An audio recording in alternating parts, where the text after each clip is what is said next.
Nasamsam ng mga kapulisan ang mahigit 1.3 milyong halaga ng hinihinalang shabu sa isang matagumpay na bypass operation bandang alauna ng madaling araw nito lamang ikatatlo ng Pebrero taong kasalukuyan sa Barangay Funda Dalipe, San Jose de Buenavista, Antique. Ang operasyon ay isinagawa ng Provincial Drug Enforcement Unit ng Antique Police Provincial Office, katuwang ang PIDEA Antique Provincial Office at ang Drug Enforcement Team ng San Jose Municipal Police Station bilang bahagi ng pinaigting na kampanya ng pamahalaan laban sa iligal na droga. Kinilala ang mga naarestong sospek na sina alias Christian, 41 taong gulang residente ng Barangay Kadulonan, San Remejo, Antique na itinuturing na high-value individual at alias Ella, 21 taong gulang residente ng Barangay Mabasa, Patnongon, Antique na itinuturing namang street-level individual.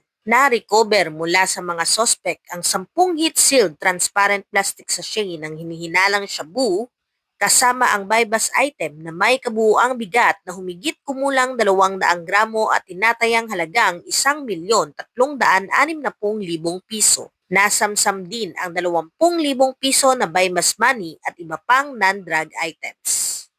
Ayon sa Antique Police Provincial Office, ang tagumpay ng operasyong ito ay patunay ng epektibong interagency coordination at matibay na determinasyon ng Philippine National Police na buwagin ang mga illegal drug network, tigilan ang pagkalat ng ipinagbabawal na droga, at pangalagaan ang kaligtasan at kapakanan ng mamamayan.